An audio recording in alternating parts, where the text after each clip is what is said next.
만약 여러분 주변에 꽤 성공한 것처럼 보인 사업가 한 분이 계시고 그분이 어느 날 문득 정말로 전망이 밝은 사업 아이템이 있으니 여러분에게 투자를 권유했다고 가정해 봅시다.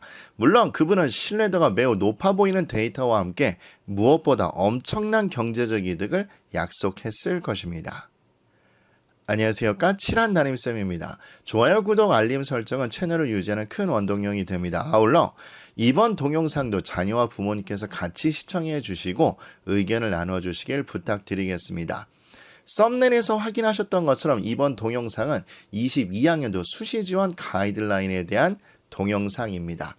총 3부작으로 구성될 예정인데 걱정되는 것은 이것을 끝까지 같이 보지 않을까 매우 걱정이 됩니다. 그래서 간곡히 부탁드리지만 저와 끝까지 동영상 3편을 다 열심히 봐주시길 부탁드리겠습니다. 아울러 다음 블로그 그리고 네이버 블로그에 현재 보시는 PPT 파일과 함께 22학년 수시지원 가이드라인 지침서를 업데이트 해놓았습니다. 여러분들은 이 동영상을 보시기 전에 그 지침서를 다운로드 하셔서 출력하시고 같이 봐주시길 부탁드리겠습니다. 그리고 까담과 같이 열심히 머리 싸매고 열심히 조사하고 냉정히 분석하셔서 내 수시 지원을 도박이 아니라 냉정한 분석을 통한 최대의 성과를 얻기 위한 대비책이라고 생각하시고 준비해 주셨으면 좋겠습니다. 자, 그러면 아까 했던 질문으로 다시 한번 돌아가 보도록 하겠습니다. 여러분은 어떻게 하시겠습니까? 예전에 철없고 어렸던 까담이라면 무턱대고 투자를 결정을 했을 거고 자칫 매우 불행한 결과를 초래할 수 있었을 것입니다. 그런데 지금 까담도 경험이 쌓이다 보니까 약을 대로 약아져서 무턱대고 투자하진 않았을 겁니다. 왜냐하면 물론 저희 제자들에게도 전해주고 싶은 가장 중요한 인생의 교훈 중에 하나인데 바로 역지사지라는 교훈을 얻었기 때문입니다.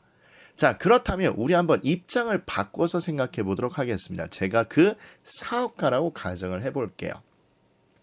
만약 진짜 그 사업가 얘기처럼 정말로 전망이 밝은 사업 아이템이다. 그렇다면 저는 그것을 기밀을 철저히 유지하고 누군가 공유하려 하지 않을 겁니다.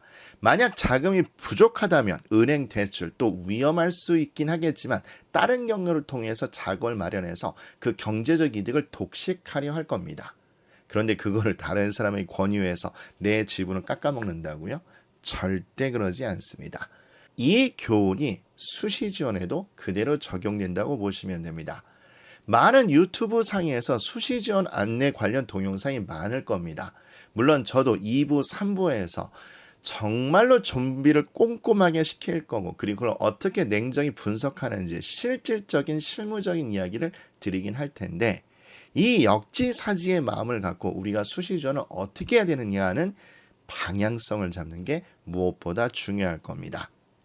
그래서 이번 동영상에서는 우리가 실무적인 분석을 하기 전에 어떻게 방향성을 잡아야 될지 생각을 해보고 그리고 수시 지원을 하는데 대원칙 그리고 상담을 통해서 학생들이 저에게 많이 하는 FAQ 즉 많이 물어보고 있는 상담 내용을 여러분하고 공유하도록 하겠습니다.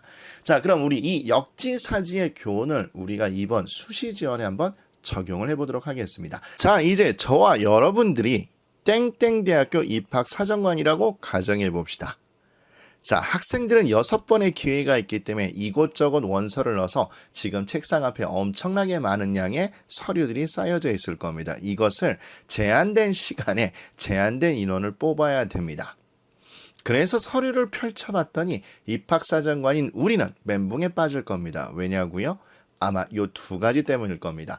블라인드 심사가 적용이 되고 그리고 또 학생부에 여러 가지 제한 사항이 너무 많이 증대되었습니다. 이게 정치적으로 민감한 얘기일 수 있기 때문에 구체적으로 얘기하진 않겠지만 어쨌든 간에 결과적으로 학생부 글자 수에도 제한이 있을 거고 동아리 활동 개수 그리고 수상 내용 소논문 기타 등등 너무나 많은 제한 사항이 생겨서 학생부를 예전처럼 충실하고 또 길고 심도 있게 쓰기가 힘들어졌습니다. 그런데 그 짧은 데이터 내용을 가지고 여러분이 뛰어난 학생을 골라낼 수 있다고요? 우리는 그렇게 하기 힘들 겁니다. 그 어떤 뛰어난 입학사정관이라 할지라도 그 짧은 내용을 가지고 우수하고 배경이 좋은 학생들을 골라내기 대단히 어려울 겁니다. 물론 이렇게 반문하는 신부도 계실 겁니다.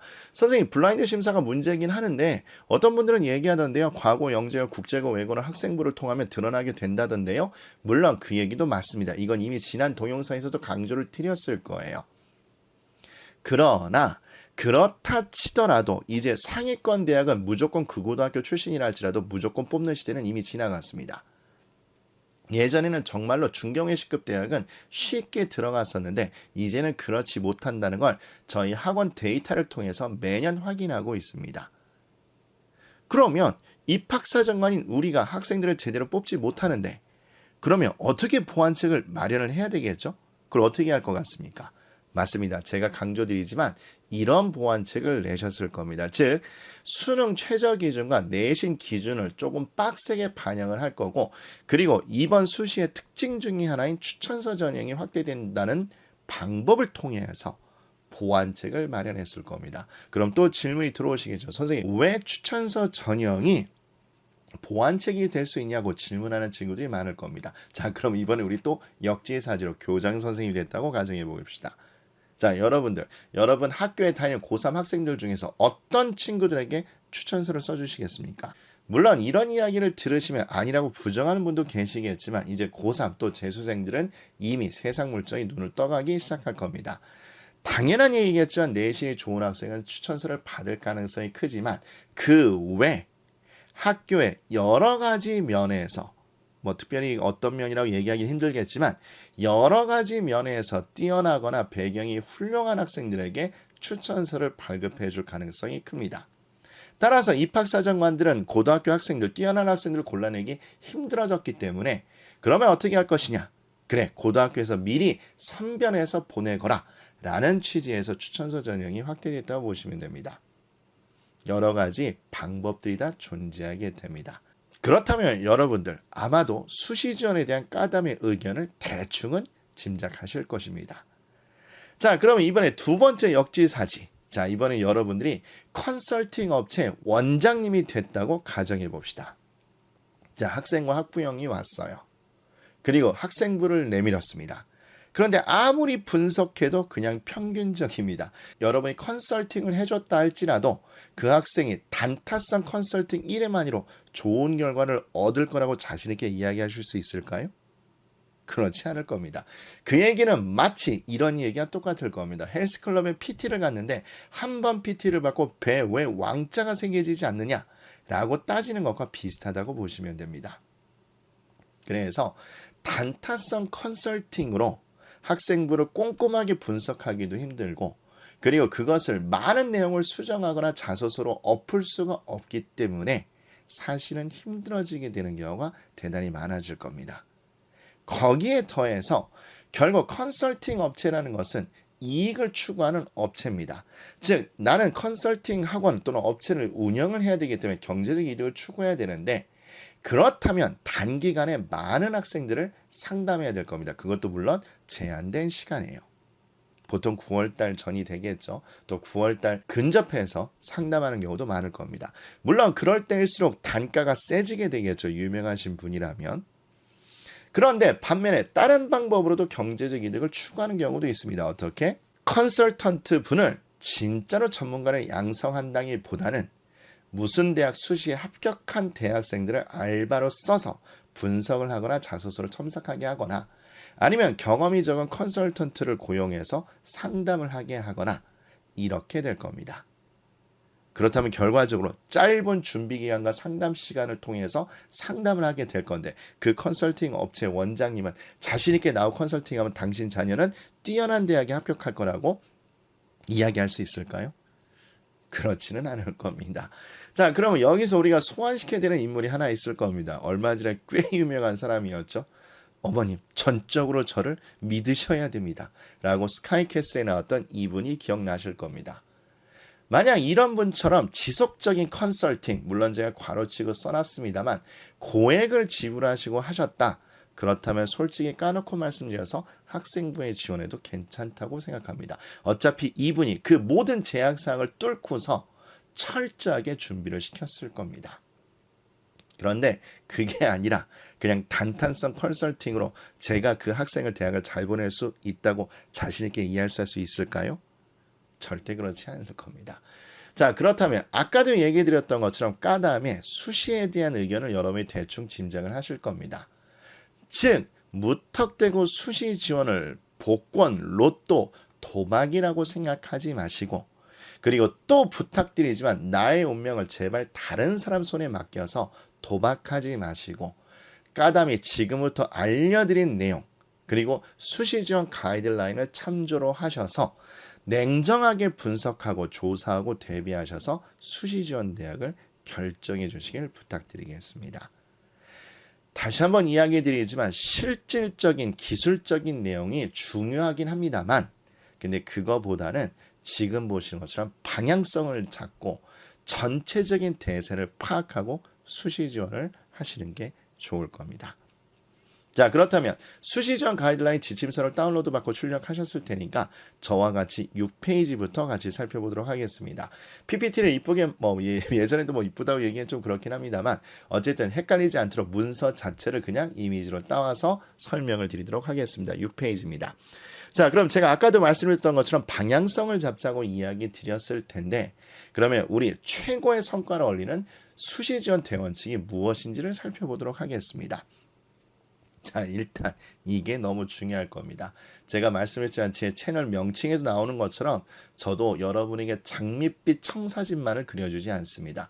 여러분들 또 학부형님께서는 요 놈을 명심하셔야 됩니다. 일단 수험생이 수험생 본인에 대해서 냉정하게 판단을 하셔야 됩니다. 많은 부모님들이 착각하고 계실 건데 현재 고3 학생들이 대단히 고생하는 것처럼 보이지만 죄송합니다만 공부 거의 안 하고 있다고 생각하시면 됩니다. 특별히 몇몇 특정 퍼센트의 학생을 빼놓고 대부분 가방만 들고 왔다 갔다 한다고 보시면 돼요.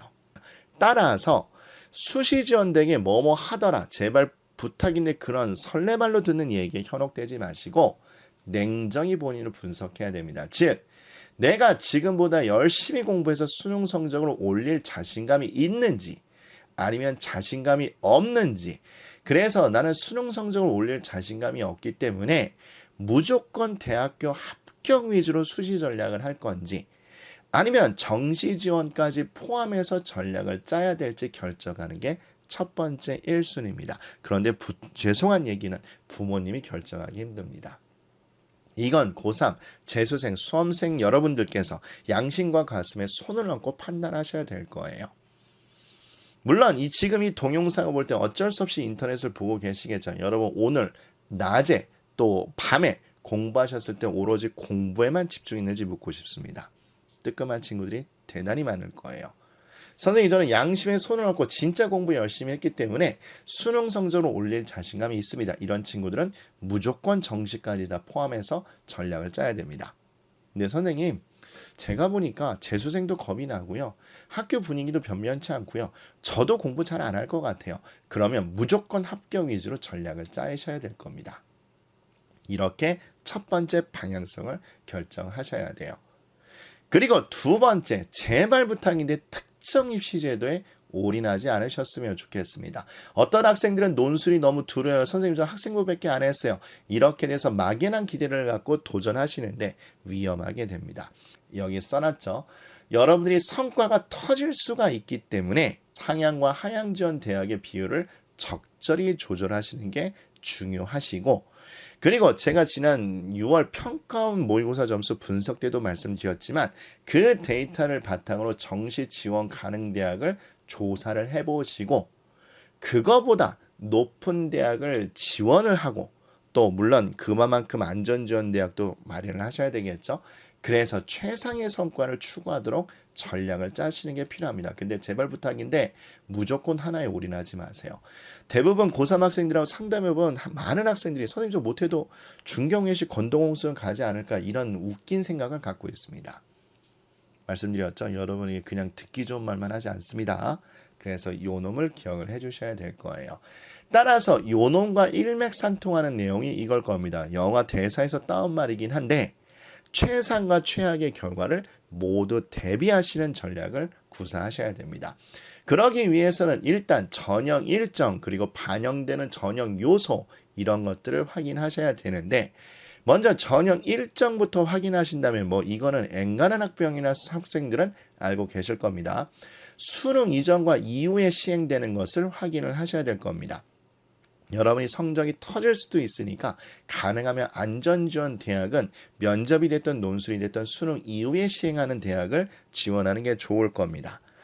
또 논술 대학이 요새 겹치는 데가 많죠. 그래서 날짜가 겹치는 경우도 대응을 하셔야 될 건데 이거는 여기서 다시 한번 설명을 드리도록 하겠습니다. 자, 그렇다면 여러분들이 열심히 공부를 하는 친구고 성실한 친구여서 수능 성적이 대박이 날 수 있으니 실제로 제가 경험해봤는데 얼마나 가슴 아팠는지 몰라요. 제가 근무했던 학원에서 생각보다 점수가 너무 잘 나왔는데 중간에 납치된 경우도 있었습니다. 그 학생은 장담하지만 그 학교가 납치된 대학교도 연세대였긴 하지만 장담한데 연세대 마음 붙이고 못 다닙니다. 점수가 너무 좋았거든요. 그래서 제가 봤을 때 삼수나 N수 할 가능성이 큽니다. 근데 삼수나 N수를 할지라도 재수 때만큼 그렇게 좋은 점수를 받을 수 있느냐? 보장을 못합니다. 수능 이후에 전형이 진행되는 대학을 지원하시고 수능 점수가 잘 나왔다 그러면 적정과 하향 지원 대학은 응시를 하지 말고 그리고 정시 지원도 고려를 하셔야 될 겁니다. 실제로 저희 반에서 매년 3, 4명씩 이런 친구들이 나오는데 전화하는 저도 야 내일 논술 안 갔으면 좋겠다 라고 전화를 하는 저도 그리고 전화를 받는 학부형과 학생들도 정말로 행복한 감정을 공유합니다. 여러분도 그런 일이 일어났으면 좋겠습니다. 그리고 수능 성적이 대폭 하락할 수가 있는데 마찬가지입니다. 보통 수능 이후에 진행되는 안전대학 지원을 하시는 게 좋고 이때는 그 대학을 응시하는 게 하나의 방법이 될 겁니다. 이때는 무조건 가서 응시를 해야 될 겁니다. 그렇지만 여러분들 중에서 수능 이전에 면접이 됐든 논술이 됐든 끝나는 전형의 대학을 원하시는 분이 계실 텐데 이런 곳을 만약에 지원을 하실 거다. 그러면 제 말을 믿고 이거를 기억하시면 됩니다. 첫 번째, 합격해도 절대 후회하지 않을 대학을 지원하셔야 되고 또 극상위권 대학을 지원하시는 게 좋습니다. 대충 어떤 대학인지 알고 계시죠? 그리고 아까 얘기해드렸던 것처럼 선생님 저는 그냥 대학교 합격 자체가 목적입니다라고 생각하시는 친구들도 지원하셔도 나쁘진 않을 겁니다. 그러니까 본인을 냉정히 분석하셔야 될 거예요. 그래서 요거 또 하나 기억을 해주시고 또 두 번째는 이거죠. 논술이나 면접처럼 겹치는 날짜가 꽤 많습니다. 근데 우리 학부형들과 학생들께서 수시 6번을 다 보고 싶어 하시거든요. 응시하고 싶어 하시거든요. 근데 여러분들 논술 표가 아마 있을 겁니다. 전형 일시 표가 있겠죠. 보시면 아실 텐데 꽤 많은 대학들이 겹치고 있습니다. 그리고 끝물에는 아마 인하대 아주대가 있을 겁니다. 자연계 기준으로 의대, 인하대 아주대가 끝물에 있을 텐데 대부분 학생들은 6개를 다 응시하고 싶어서 아주대, 인하대, 기타 몰려있는 대학의 6개를 다 시간 분배를 해놓습니다. 근데 이게 과연 좋은 전략일까요? 노골적으로 말씀드릴까요? 아주대, 인하대, 의대는 앞에서 봤던 모든 의대생들이 다 지원을 할 거고 인원도 극소수로 뽑는데 거기에 합격이 된다? 진짜 로또 맞는 일이라고 생각하시면 됩니다. 따라서 저는 오히려 이렇게 설명을 드립니다. 만약에 전형 날짜가 겹치는 2개 대학이 있는데 하나가 상향지원 대학이고 하나가 일반 대학이라면 즉 적정 하향지원 후보 대학이라면 그냥 동시에 지원하는 겁니다. 예를 들어서 자연계 예를 들어드리자면 예를 들어서 의대하고 그 다음에 일반과가 있을 때 의대하고 일반과가 있을 때 당연히 논술로 전형을 본다. 그러면 최저 기준이 다르겠죠. 3합 4라던가 3합 3합이라든가 뭐 4합 5라던가 대단히 높을 거고 일반 대학은 나름대로 융통성이 있을 겁니다. 그래서 이걸 2개를 다 겹쳐도 지원을 하는 거예요. 근데 수능을 딱 봤어요. 성적표를 받았어요. 물론 받기 전에 논술은 보겠죠. 보통 수능날 이후부터 바로 직후 주부 토요일부터 보니까 근데 가배치표를 통해서 그리고 여러분 가채점 점수를 통해서 여러분들이 의대 최저를 찍었는지 아닌지를 확인할 수 있을 겁니다.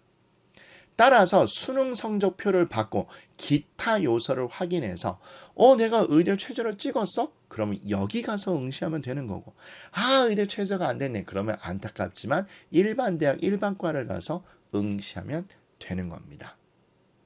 물론 조심하실 것은 둘 중 한 개 대학은 버리는 카드가 될 건데, 제가 봤을 땐 오히려 이것이 좋은 전략 중에 하나일 겁니다. 물론 최저를 찍는지 여부도 중요하긴 하지만 여기 하나 강조해 줄까요? 모집 인원도 대단히 중요합니다. 자, 그다음 두 번째 전략. 이번에 의대 일반 때처럼 상향 지원 대학 그다음에 적정 하향 지원 대학이 아니라 비슷한 수준의 대학과 학과를 지원했다고 가정해 봅시다. 그럼 이것도 어떻게 하면 돼요? 일단 수능 시험을 보고 나서, 그리고 나서 가채점을 하고 가배치표를 받고 최저가 찍었는지 못 찍었는지 대충 판단이 서겠죠. 그리고 나서 다양한 요소를 가지고 또 응시할 대학을 결정하시면 됩니다. 뭐를 가지고요? 형광펜 하나 할게요.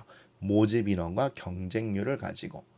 만약에 두 대학의 수준이 비슷한데 결국은 눈치 작전, 아까 얘기드렸죠. 사람들의 심리를 역지사지로 이용해야 됩니다. 대부분 학생과 학부형님들은 6개를 다 지원하고 싶어서 만약에 오전 오후로 나눠볼 수 없다면 하나를 포기하고 6개를 분산시킵니다. 그러니 결국 하나를 선택해야 된다는 얘기인데, 우리는 2개를 다 선택하고 경쟁률이 낮은 대학, 만약 여기가 경쟁률이 낮고 얘가 경쟁률이 높다면 얘를 가서 응시하면 되겠죠. 그런데 얘가 금상첨화로 모집 인원도 더 많다면 얘를 가서 보면 되겠죠. 이것도 하나의 전략이라고 생각하시면 됩니다. 여러분 이해가 되시죠? 자, 그리고 이거는 실무적인 얘기인데, 수시지원 대학을 선정하실 때 여러분이 기준을 마련하지 않으시면 결국 돌고 돕니다. 다시 한번 강조합니다. 돌고 돕니다. 그래서 이거를 먼저 정하세요. 가이드라인 뒤에 보시면 쓰는 난이 있을 건데, 첫 번째, 최저 마지노선 대학을 정하는 게 중요합니다.